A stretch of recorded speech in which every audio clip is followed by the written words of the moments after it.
Hey guys, Glenn Withers here, one of the founders of APPI, and today I'd like to talk to you about our Pilates for Osteoporosis course. This is a really great course and almost one of those essential courses in your toolkit that you need. I wrote this course myself a while ago. It's been updated since, and my colleague Sarah Chambers, who presents a lot of this course now, updated it again and again because the information here is always changing. So we try and make sure we can sort of keep it up to date for you guys as well. But in essence, the structure of this course is we're going to teach you a osteoporosis specific class. It's linked to the Healthy Bones DVD that we also have available on the website. And then we go through the understanding of bone health. We talk about a concept that, or what I like to think about is, what if we looked at osteoporosis as a pediatric issue and not a sort of geriatric issue? What if we really looked at the ability of our children to build bone mass and prioritize that in the way that we teach? So getting weight-bearing exercises in, it's one of those things that you have to be very careful with your mat work exercises, that you don't forget about the importance of weight-bearing.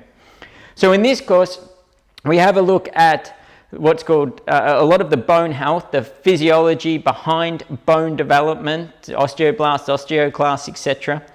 We go into depth around the research behind osteoporosis and the enormous incidence of what osteoporosis leads in terms of hospital admissions, and how it really is a sort of health epidemic, if you like, that's sort of sitting there that we can try and help a lot with our Pilates exercises. We go into things like the fracture cascade and how if you have osteopenia, that's okay.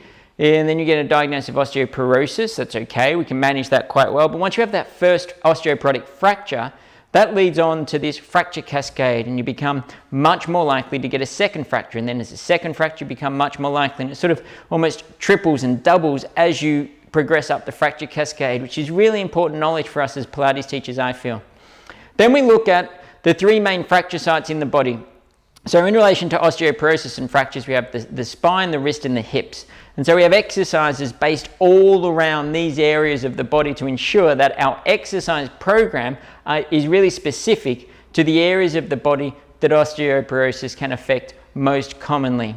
So we look at standing exercises, we look at 4-point kneeling exercises, we look at a lot of the evidence about the direction of exercise that you need to do in order to have a osteoporotic specific Pilates program.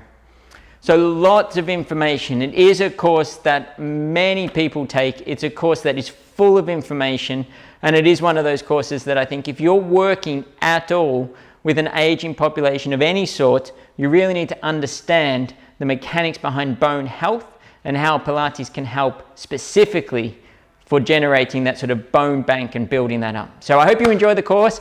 I hope you take the course, and if you've got any other queries or questions, give us a shout at the Institute. I'll see you guys later. Bye now.